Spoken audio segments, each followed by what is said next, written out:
بسم الله الرحمن الرحيم والصلاة والسلام على أشرف خلق الله سيدنا وحبيبنا محمد بن عبد الله صلوات الله عليه وعلى آله وصحبه وسلم أجمعين. أما بعد, my dearly beloved brothers and sisters and guests, Assalamu alaikum wa rahmatullahi wa barakatuh. May the peace and blessings of Allah subhanahu wa ta'ala be bestowed upon you all. I welcome you all again to another part of the life of our beloved Prophet Mousa alayhi salatu wassalam.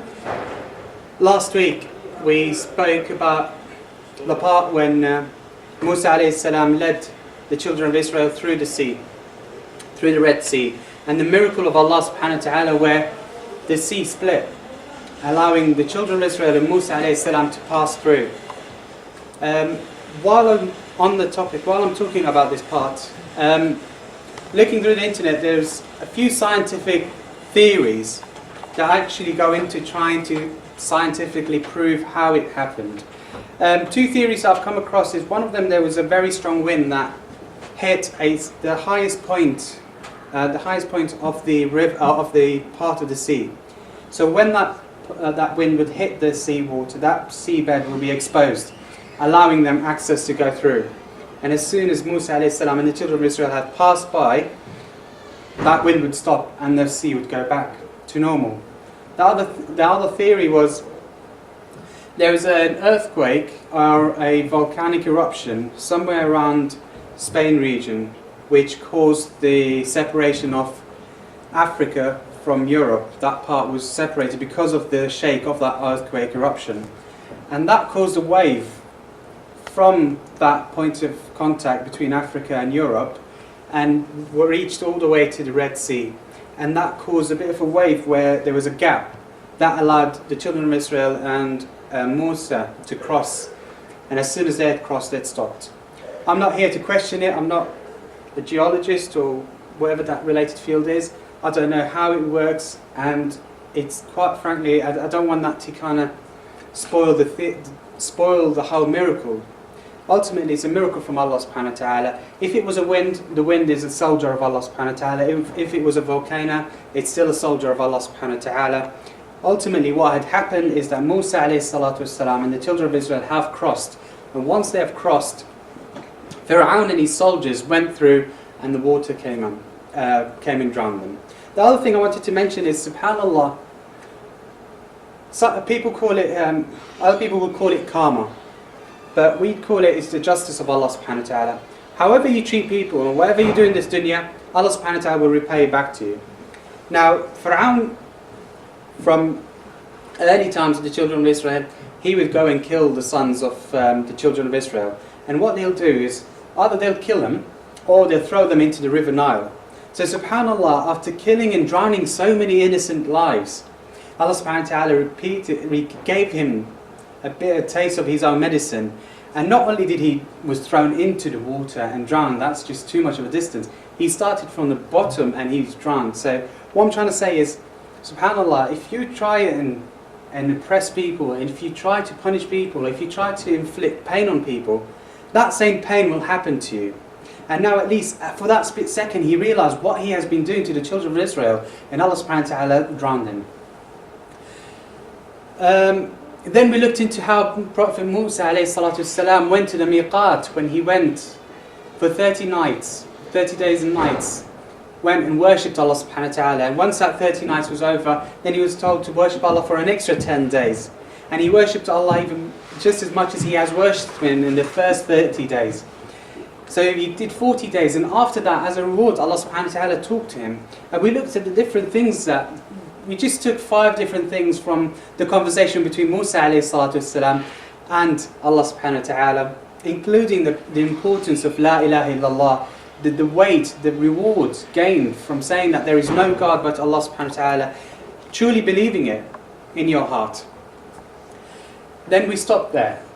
And today I'll take you on from that moment where Mousa alayhi salatu wasalam and the children of Israel at that moment, we've seen how Mousa alayhi salatu wasalam went to speak to Allah subhanahu wa ta'ala. What we didn't look or think about is what was happening in that meantime when Mousa alayhi salatu wasalam was worshipping Allah subhanahu wa ta'ala. Now Mousa alayhi salam said to the children of Israel and Harun, I will be gone for 30 days. For Harun, look after the children of Israel. They can't be kept alone. He knows that their iman is not strong enough. They need that leader. They need Mousa alayhi salatu wasalam. They need him there. So Harun to them is not Mousa. So they didn't take him as serious as Mousa wanted them to do. The children of Israel's iman was very weak, very easily led astray. So what had happened is that when the 30 days finished, the children of Israel started panicking. Mousa's still not here. What's happening? When is he coming back? And then the rumours started spreading. Some would have gone as far as, oh, he's not coming back. And yeah, a little bit of shaitan would play around with them. And what would happen is that amongst the children of Israel was not just the children of Israel alone. You had another group of minorities who were oppressed by Fir'aun. Fir'aun would not only just oppress the children of Israel, there was another minority, and some of these people are from Iraq, Samarra, a city.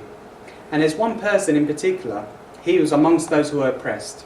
He was an extremely talented artist. He's more into moulding and sculptures. He loves doing that, and he's very, very good at it. Especially a very good skill to have during the time of Fir'aun, because he'd love having all these sculptures of him, and he loved all these different styles and different little ornaments of him. So, but being an outcast, being in the minority, Fir'aun did not like that. He would oppress everyone. If you're not Egyptian, if you're not in the hierarchy, if you're not those educated people that are top class, you'll be looked down. There's no way of you excelling up the ladder. There's no way of you being recognized.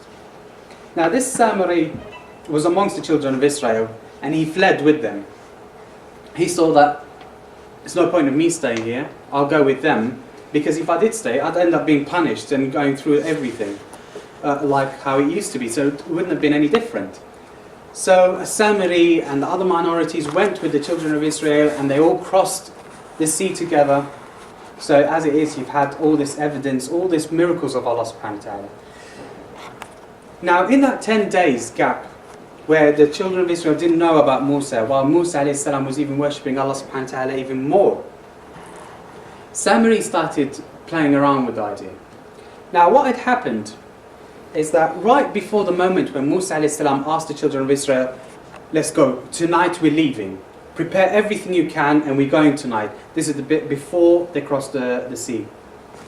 They had had an occasion, like a sort of a celebration day, and they all, the women, the female, wanted to look good, so they had borrowed the jewelry from the females of the Egyptians. So they've got all their gold and jewelry. So when they were told that they had to leave at that moment, they had no time to go and give it back, and so they took it with them. Now that they have reached the other side of the sea, they have seen that the Fir'aun has drowned and all the soldiers have drowned. Samari played on this idea, because he really hated being not recognized. He wanted to be recognized. And so at that point, he started telling them. So he entered from the door of, I'm a religious person. So what he said to them, all that jewelry you all have got, this is why Mousa's not coming back. You all have got haram money on you. This money is forbidden. You have technically stolen from the Egyptian ladies. So this money we've got to get rid of this in a way that pleases Allah. So he started using this. He started using the word from the I'm religious and I know what you all need. I know the medicine for this. I know what will bring Mousa alayhi salam back. So he said, okay, I've heard of reading around the verses. There were 3 different tafsir. There's one of them where they dug up a big hole and he asked everybody to throw whatever jewelry they had in that hole. Another one was he asked them to all throw it into the sea. And the third one is to throw it all into a fire which he has lit up. Now, whichever way, they have all got rid of their jewelry. They all believed that Mousa was coming back. Because quite frankly, irregardless of what Harun is going to tell them, they still don't see him. He's not the person. He's not the one with the miracles. We need Mousa. He's the powerful person. He's the mighty person. And again, this is a sign of the weak iman in them, They thought that their religion revolves around Mousa, whereas Mousa came to tell them to worship Allah subhanahu wa ta'ala. So that iman was very weak and their faith was very bad at that stage.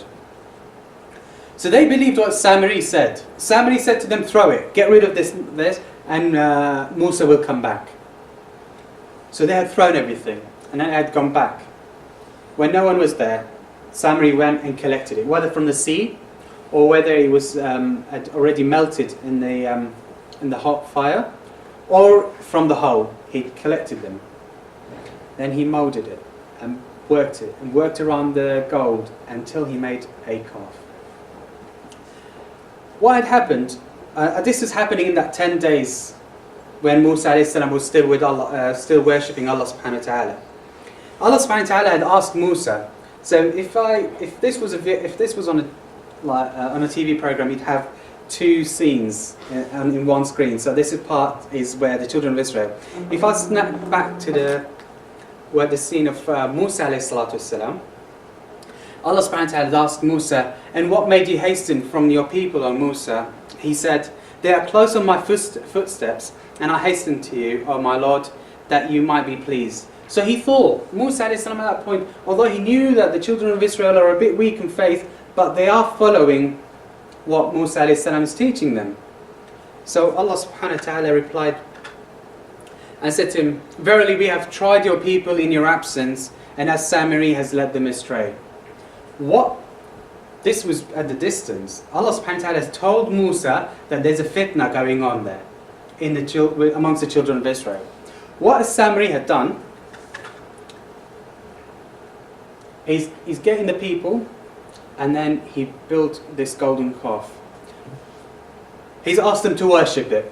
He said, this is your Lord. This is God. This golden calf, I'll show you a picture of him, picture of the cow now. This golden calf is Allah. Astaghfirullah al-Azim. This is your God. And Mousa had forgotten where he is. So Mousa, as soon as he's going to find Allah, Astaghfirullah al-Azim, he's going to come back, and as soon as he's going to find the cow here, he's coming back to us. So we have to worship this cow until Mousa comes back.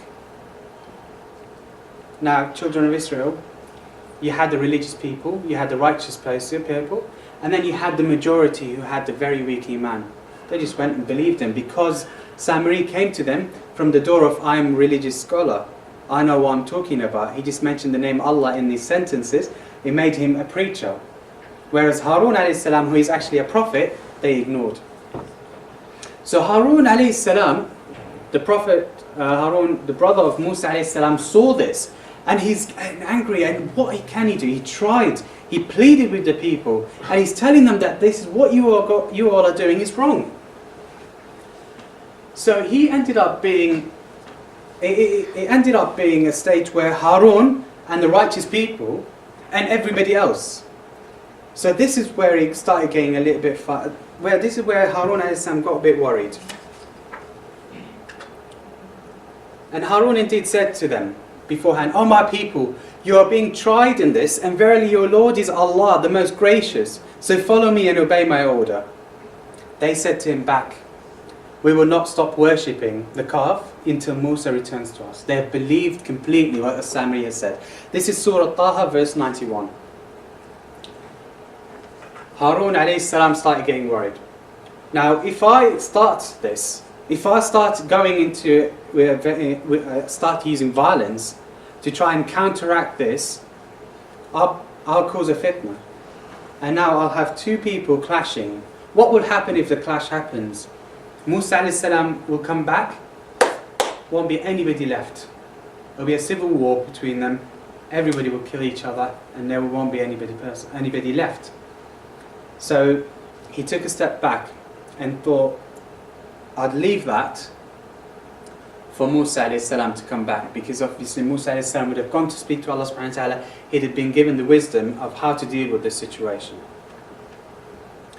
Now, this picture of a calf, this is computer generated graphics. This is as close as what people can imagine the cow to be. And this picture of the cow, has been adapted from actually a cow that is actually being worshipped by the Egyptians at that particular time. So they saw this cow, they saw this attachment, they saw this religious symbol from the Egyptians, which is a cow. Hence, it wasn't too hard for them to believe that this cow was a religious symbol. And then it was easier for Samari to tell them that this is God. So they believed that this was God. So Harun took a step back. He couldn't do much. He thought, if I get them, I'll get violence, and then they'll start fighting each other. At that point, Mousa, having heard from Allah subhanahu wa ta'ala that there is a fitna, he came back from where he was, from speak to Allah subhanahu wa ta'ala. He came and rushed to see the children of Israel, only to find people prostrating to that cow. Prostrating to something that was created by hand. So now he's got three different sectors, three different audiences that he has got to address. Because what had happened is serious. After they had crossed the sea, what had happened? They saw people worshipping idols. So what did they say to Mousa alayhi salam? Oh, Mousa, you know how they've got gods? Can we have gods similar to that? So now that was the first one. And obviously he told them that that's not the way we worship. We worship Allah subhanahu wa ta'ala. It's not tangible. But again, this goes back to the children of Israel, where they believe in things that are tangible. They have to have something they can see, touch, or smell. That's the way they understand anything. So everything had to be tangible. So Mousa remembers that. So that was their mistake back then. And now they're doing the same mistake, but only this time not asking to have something to worship. They were actually prostrating already. So now that's a severe thing. They've gone a step forward in their ma'siyah, in their wrongdoing. So now Mousa alayhi salam was faced with this. You've got Harun, one side. You've got Samari, the leader of the fitna. Then you've got the innocent children of Israel who knew they didn't know any better. So now what a leader is going to do in this situation? Now you're about to go into a tense situation where you could cause fitna if you handle it wrongly. So what Mousa decided to go, I'll start nicely, then go up and step up a little bit, be a bit harsh, and use the harshest tone. So he went 1, 2, 3. And then you've got three different groups, Harun alayhi salam, you've got Samari, and you've got the children of Israel. So what Mousa alayhi salam decided, I'll go and address the children of Israel. So what Mousa alayhi salam said to the children of Israel in Surah Taha, when Mousa returned to his people in a state of anger and sorrow, he said, "O my people, did not your Lord promise you a fair promise? Did then that promise seem to you long in coming? Or did you desire that wrath should descend from your Lord on you? That you broke your promise to me, i.e. disbelieving in Allah and worshipping the calf. Now Allah subhanahu wa ta'ala promised you something decent, promised you all mercy and forgiveness from Him. Was it too far reached? Could you not wait till you reach Jannah? Do you have to go and ruin it all and enter hell because of your moment of disbelief?" Then they replied back, because the tone, even if you read it in the Quran, the tone is very nice, very gentle, very a lot of mercy he had for them, because he knew the capabilities and their understanding and how much they can take and what can they take. So they replied back. They knew, and the tone of their response is almost like they were hit by what Mousa said to them. They felt guilty and ashamed of what had happened. So they said, "We broke not the promise to you of our own will, but we were made to carry the weight of our ornaments of the Pharaoh's people. Then we cast them into the fire, and that was what As-Samiri suggested. We were told that what we were carrying across the sea was all evil, was all haram money. That's what we were told." And so this is the translation. It says it into the fire. This is one of the three sayings. So we were told by Samiri that we have got to get rid of it so you can come back. At that point, Mousa then he took out the. Then he looked at the.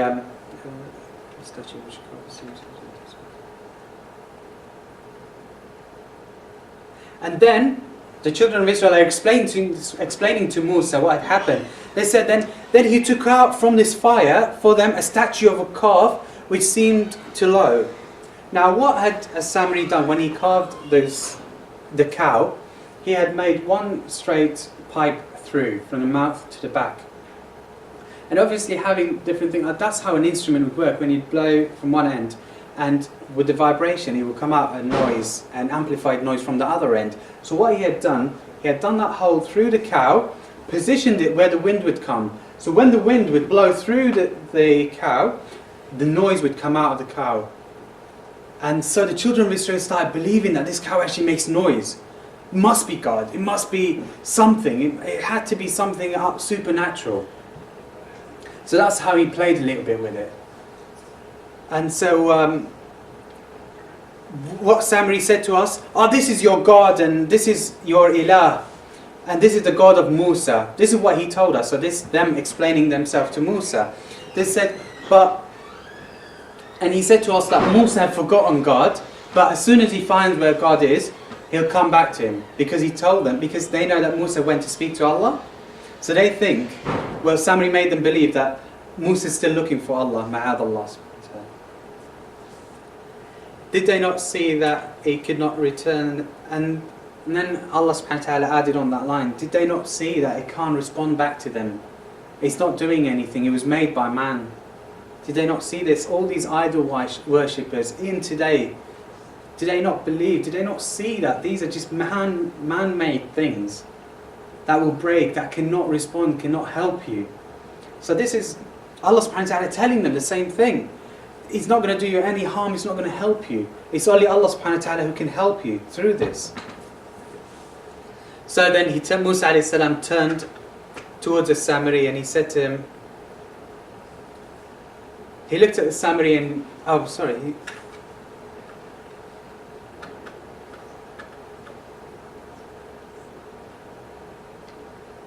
he turned to, the PowerPoint is a bit playing up today, but he turned back to Harun alayhi salam and he said to him, did you not stop them? Why did you not stop them? But this time he had to step it up a little bit and he went to Harun and held him from his beard. And he said to him, why didn't you not stop them? This fitna was about to happen. So Harun responded back to him and he said to him, Yabna the son of my mother, he's telling him about the brotherhood. I tried. But in another verse, Harun said that they were about to kill me. I tried everything I can to stop this fitna from happening, but I tried everything. But then I had to wait until you come back, just in case he might say, why didn't you wait for me? So then he stepped up, that the tone was much harsher, and he said to them in front of the children of Israel. So now the children of Israel saw how Mousa alayhi salam was talking to how Mousa's talking to Harun. So they thought, okay, if he's talking to his brother like that, we've got it now. Although he spoke to us nicely now, but our punishment will be coming. So then he turned back to Samari and he said to Samari, what is the matter with you, Samari? So now, he's still a good leader. At this stage, Mousa wants to find out, why did you do this? Why did you start all of this? And Samari said, okay, there's this one thing actually that happened. When we crossed the sea, I saw, see this is Samari saying, I saw Jibreel alayhi salam, the angel Jibreel, on a horse, ran through the sea, which caused a split, and I went and caught a bit of this sand where the footstep of Jibreel alayhi salam, and I had it. So I knew there's something blessing, there's a religious symbol, there's a religious significance in using the sand, and so I had to use this. Nobody saw this, only me, I saw this. And so he felt divine, that he knew more than people, just because he said that he saw something. And then he actually exposed himself and he said, thus my inner self suggested to me. So not only he came up with a stupid excuse for doing this, he actually said, and then a little bit inside me said to do it, just for the sake of it. Because he was somebody who wanted a celebrity status, he wanted to seek recognition, he wanted to be acknowledged for his skills, but nobody was acknowledging it. And so Mousa turned to him and said, okay. Mousa then go away, and verily your punishment in this life will be that you will say, touch me not, i.e. you will live alone, exiled away from mankind. It is said that he had a very bad skin disease, that he can't go to people. People will be scared of him, because everybody was scared to contract whatever he had. And truly, he did live away from people. Nobody would come near him. And then, that's the first part. And the second part, he said, and look at this cow, this calf that you have made out of your hand, to which you've asked people to devote their worships to. We will certainly burn it and scatter its particles into the sea. And then he turned back to everybody and said, your ilah, your God is only Allah, the one. There is none has a right to be worshipped but He. He has the full knowledge of all things. So in front of them, they can see the calf and then torched it.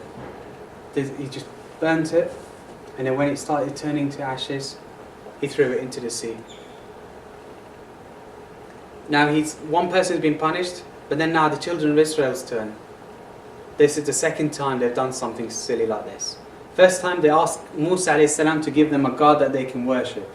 After everything that has happened, they demand something that they can hold and touch. And then now where they actually prostrated to something that was man-made. So Mousa a.s. says in Surah Al-Baqarah, verse 54, إذ قال موسى لقومه يا قوم إنكم ظلمتم أنفسكم باتخاذكم العجل فَتُوبُوا إِلَى بَارِئِكُمْ. And remember when Musa said to these people, O my people, verily you have wronged yourself by worshipping the calf. So turn in repentance to your Creator and kill yourself. What Musa a.s. is saying to them, knowing their understanding what they are like. I mean, to us as Muslims today, when you want to do tawbah, when you want to repent to Allah subhanahu wa ta'ala, you say, Astaghfirullah, Astaghfirullah, oh Allah, I repent to you. You sincerely repent to Allah subhanahu wa ta'ala, and you adamant that you will not go and do that sin back again. And if you have taken anything from somebody, you have stolen something, you have taken, and you have cheated somebody unjustly, you have got to apologize. 3 things that you have to do to have a tawbah, and it will be accepted, 100% accepted. But the children of Israel had this problem with, again, they had to have something tangible. They had to see it, they had to smell it, they had to do something so they can feel it. And so what Musa a.s. said to them, everybody take a knife. Whoever worshipped the calf, take the knife and kill yourself. They looked at themselves first, but then they realized they had to do it. That's the only tangible way they can do it. Then they'll know that Allah subhanahu wa ta'ala has forgiven them. And then another translation says that, okay, those who did not worship the calves will inflict this punishment on those who worshipped. Now, when the scene was set, they all had the knives. At that point, they were told, أَذَلِكُمْ خَيْرٌ لَكُمْ عِنْدَ بَارِئِكُمْ فَتَابَ عَلَيْكُمْ. That's stop there. Don't go as far. Drop your knives. Drop whatever you were about to do. That's good enough. That's good enough. Allah subhanahu wa ta'ala has forgiven your sins. Because if they were about to do that, that means they're sincerely repenting to Allah subhanahu wa ta'ala at that stage. They really wanted to be forgiven. If it meant killing themselves, they would do that. It is narrated, don't quote me on this yet, but it's narrated that in the Torah, I believe. But again, don't quote me on this, and I'll double check this for you if I can. It said that they actually did go and kill themselves. But the Quran clearly says, ذَلِكُمْ خَيْرٌ لَكُمْ. Stop there, don't go far. Stop at that point. Now the children of Israel they've finished this ordeal, they've gone past this chapter. Now Musa a.s. is leading them to Jerusalem, to Palestine. He's leading them there. They're going to be there. This is Allah subhanahu wa ta'ala's order to Musa to march the children of Israel to Palestine, to Palestine. And on their way, they had to choose a route, which is the easiest route from where they are to Jerusalem. And the best place was Mount Nebo. That's the Arabic name, I don't know what the English name for it is. But Jabal Nebo is today, you can see it in Jordan. If you stand on that mountain, you'll see Masjid al-Aqsa, you'll see Qubba al-Khadra. you'll see all that, everything you can see. You'll see the borders of the mosque. You'll see the mosque from that mountain. Without telescope, you can just see it. You can see it into the borders of Palestine from that mountain. And that was the easiest route to reach Jerusalem from their route. So as they were heading towards this mountain, 600,000 Israelis, included with all those other people, or the other minorities that were with them. So let's just say, for instance, the mountain's about there. At that position, there was a tribe called Bani Canaan. Now, Bani Canaan had two reasons to fear the children of Israel. One was they had allegiance, they had an alliance with Pharaoh and his people. Now, they knew that Pharaoh's got trouble with Mousa alayhi salam and the children of Israel. So if they were to host these people, if they were to look after these people, if they were to do anything for them, then they would seem to be betraying that treaty, that trust they had between them and Pharaoh. Probably they didn't know what has happened. The other thing is, they saw 600,000 people just outside their borders. So it did feel a bit intimidating and a bit threatening to them. So they were worried. They didn't know what to do. They wanted them to just leave, just stay away from us. Amongst the people of Bani Canaan, there's one person who was righteous, who is religious, who knew who Mousa alayhi salam is, who has heard about the Torah by now. He's very well knowing, and he knows who Allah subhanahu wa ta'ala is. However, he had one sickness, one disease in his heart, and that was he wanted that celebrity status. He wanted to be the well-known person amongst the tribe of Bani Canaan. He wanted to have that status, he wanted to be that powerful person that everybody points and greets him and gives him whatever he wants and just well looked after. His name is Bal'am bin Ba'ura. Bal'am bin Ba'ura was very knowledgeable. He knew who Musa is, as I said. He knows what Allah subhanahu wa ta'ala's message is. However, although he wanted all this status, he wanted to have that celebrity status, he was getting the complete opposite. If anything, he was the lowest of the low classes in this children of Israel, and Bani Canaan, the children of Canaan tribe. So they went and looked at him and they thought, okay, Musa is a religious symbol. Who's the best person? This person, Bal'am. He might know what to do. How do we get rid of Musa? How do we move him away from us? So they went back to Bal'am. They sat down with him and they said to him, Bal'am, you say to us and you claim to us that you know a lot and you know the religion, you know Musa and his people. Ask your Lord to punish them or to get them away from us and just make a dua against him. Ask Allah subhanahu wa ta'ala to do something bad to the children of Israel. Get him away from us. Bal'am turned back to them and said, what are you guys saying? This is a messenger from Allah subhanahu wa ta'ala. He's a messenger. He's sent by Allah subhanahu wa ta'ala to give them the message. You want me to ask Allah to punish his messenger? Surely you guys are joking about this. They looked at him and goes, they tried intimidating him. He doesn't know anything. We'll just leave. We'll just walk away. Bal'am saw that he's being rejected by his own people. So he started trying to talk to them back.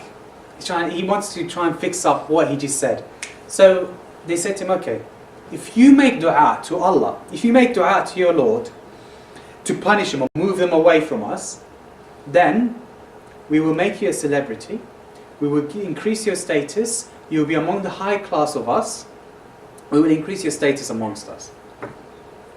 They hit where the soft spot. They knew what he wanted more than anything else. So they said, we will give you what you want, but just do what we tell you. Straight away agreed. If I'm getting what I want, I'm going to do that. So he went and made dua in front of the people. Made dua, oh Allah punish me. Oh Allah do something to them.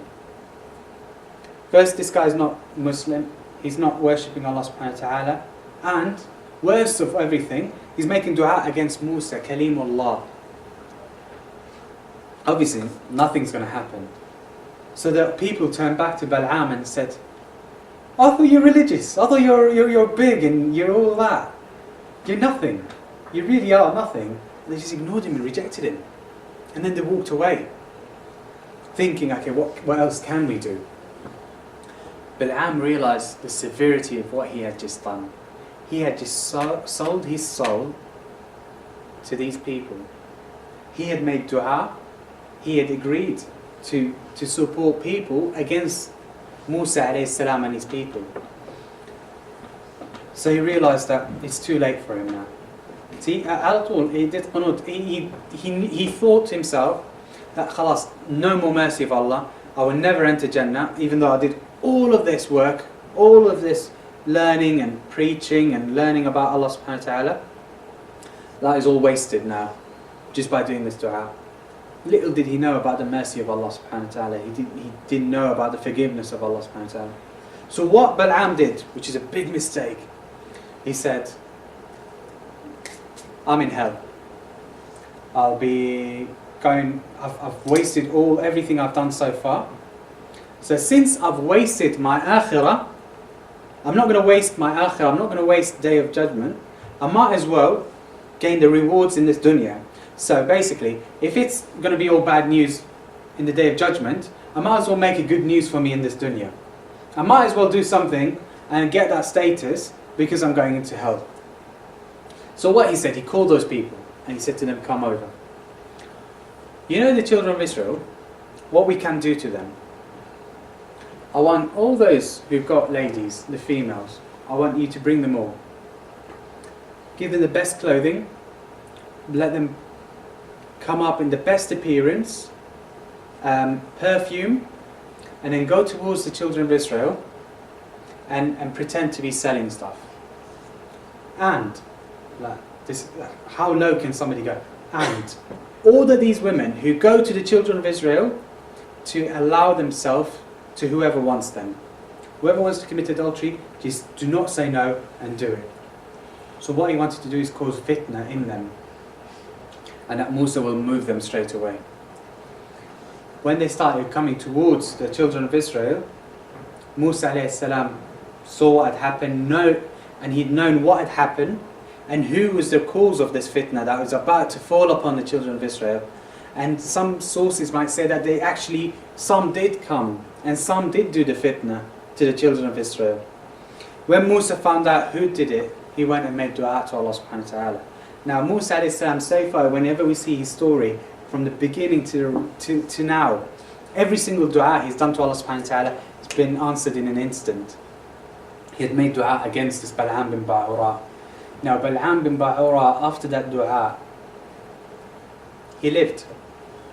But he lived the worst standard of living anybody can get in that time. And obviously Mousa had to move the people from this fitna that was being caused to them. Now he had to lead them towards their destination, the children of Israel. Sources say that fitna did kind of cause a bit of a crack in the wall of the children of Israel at that point. What happens next, inshallah, we'll take it from there next week. Thank you for listening. Assalamu alaikum. وبذكرك يا ربي أرقى دوما بالروح علي الدوني